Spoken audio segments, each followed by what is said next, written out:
नमस्कार दोस्तों, कैसे हो आप सब लोग। आज इस वीडियो में चर्चा करेंगे यूट्राइन प्रोलैप्स के बारे में, यानी कि गर्भाशय भ्रंश के बारे में। ये महिलाओं का रोग होता है। जो गर्भाशय होता है वह योनि से बाहर आ जाता है। ठीक है। और ये खास करके जब महिलाएं रजोनिवर्ती हो जाती है, यानी कि जब पीरियड्स आने बंद हो जाते हैं, खास करके यह समस्या तब देखने को मिलती है। तो इसके कारण क्या क्या हो सकते हैं, सबसे पहले उनके बारे में बात कर लेते हैं। तो योनि का अत्यधिक ढीला हो जाना उसकी वजह से हो सकता है। औरतों में बहुत ज़्यादा शारीरिक कमजोरी हो जाना, क्योंकि यह मसल की डेबिलिटी की वजह से होता है, यानी कि मसल में जब कमजोरी आ जाती है उनकी वजह से होता है। और जब प्रसव के बाद, जिसे हम जापा टाइम बोलते हैं, जापे का पीरियड होता है जो 1-2 महीने का रहता है, उसमें अगर स्त्री विश्राम ना करे, क्योंकि वात बढ़ा रहता है शरीर में और प्रॉपर विश्राम चाहिए होता है, वातनाशक क्रिया करनी चाहिए, वातनाशक भोजन नहीं करना चाहिए। अगर ऐसा करते हैं तो इस प्रकार की दिक्कतें यहाँ पे आ सकती हैं। उसके अलावा मलमूत्र के वेग को रोकने, यानी कि मलमूत्र का जब प्रेशर आता है उसको धारण करे रखने से भी यह रोग हो सकता है। या फिर मलमूत्र के कोई भी रोग हो जाता है शरीर में, उसके कारण से हो जाता है। गर्भाशय का किसी भी रीजन की वजह से बढ़ते रहना, उसकी वजह से हो सकता है। या बहुत ही ज़्यादा बोझा उठाना, ठीक है, उसकी वजह से भी हो सकता है। और ज़बरदस्ती मल और मूत्र का जोर लगाकर मल मूत्र का त्याग करने से, जैसे कि कब्ज हो जाती है तो जोर लगाकर करना पड़ता है। तो यह समस्या अगर लंबे समय तक चलती रहे कब्ज की, तो भी आगे चलकर इस तरीके की दिक्कत हो सकती है। लक्षणों की अगर बात करें तो जब ज़्यादा खांसने से, हंसने से या ताकत लगाकर काम करने से मूत्र की कुछ बूंदें बाहर निकल आती हैं, तो यह भ्रंश योनि के छिद्र के बाहर दिखता है। ठीक है, उसे सिस्टोसिल कहते हैं। ठीक है। और अपने शरीर में शारीरिक कमजोरी महसूस करना, योनि की शीतलता बनी रहना, यानी कि उसमें ढीलापन बने रहना, खून की कमी भी इसके अंदर हो सकती है। और खून की कमी होगी तो मतलब चक्कर आना, कमजोरी महसूस होना, इस तरह की चीज़ें भी हो सकती हैं। ऐसे में महिला जब ताकत लगाकर लगाकर कोई भी काम करती है तो ऐसा लगता है कि जैसे नीचे से कोई चीज़ बाहर आ रही है, योनि से खास करके।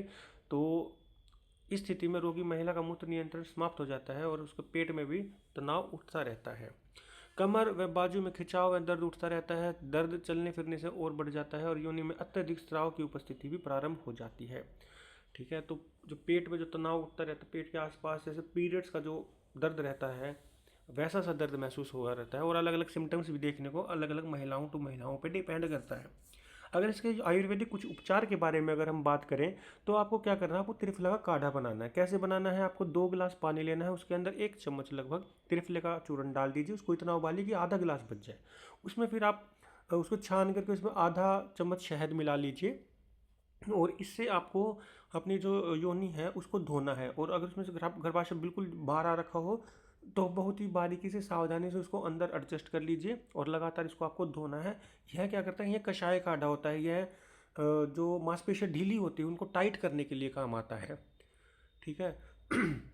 तो इसके अंदर यह बहुत अच्छा रहता है। इसी प्रकार से आप फिटकरी का उपयोग भी कर सकते हैं। तो एक टाइम सुबह आप इस पानी से साफ़ कर सकते हैं। शाम के टाइम फिटकरी, आप 1 गिलास पानी में फिटकरी का टुकड़ा डाल दीजिए और 15-20 मिनट बाद इस पानी को छान करके इस फिटकरी के पानी से भी साफ़ कर सकते हैं। तो यह भी योनि के ढीलेपन को ख़त्म करता है। तो सुबह शाम दोनों इन चीज़ों का आप उपयोग कर सकते हैं।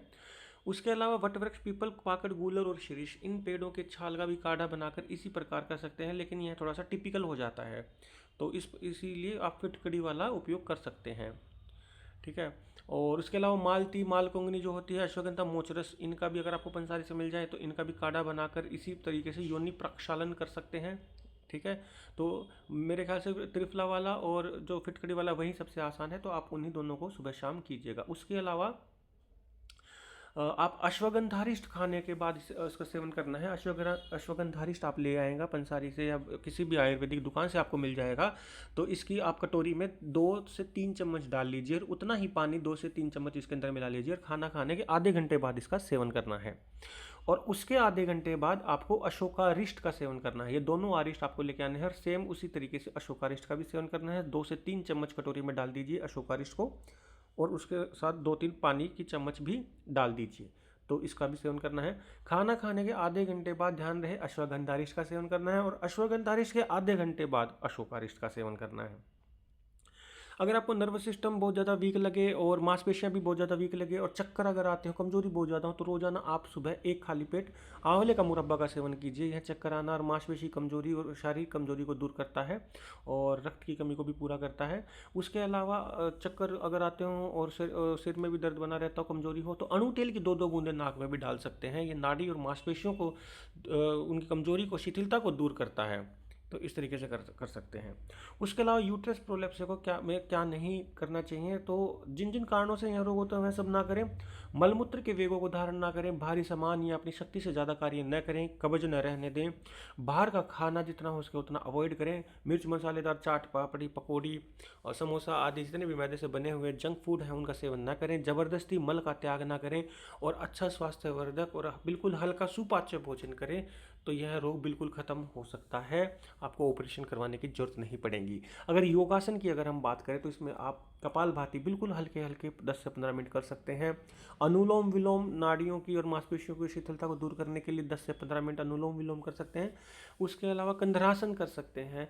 कंधरासन भी बहुत ज़्यादा अच्छा रहता है, आप यूट्यूब पे उसकी विधि देख सकते हैं। तो आज की वीडियो में इतना ही। मैं आशा करता हूँ मेरे द्वारा दी गई जानकारी आपको अच्छी लगी होगी। अगर आपको ये वीडियो अच्छी लगी तो लाइक एंड शेयर कीजिएगा। कोई चीज़ समझ में ना आई हो तो आप कमेंट के माध्यम से पूछ सकते हैं। और अभी तक आपने हमारा यूट्यूब चैनल सब्सक्राइब नहीं करा है तो अभी लाल बटन दबाकर सब्सक्राइब कर सकते हैं।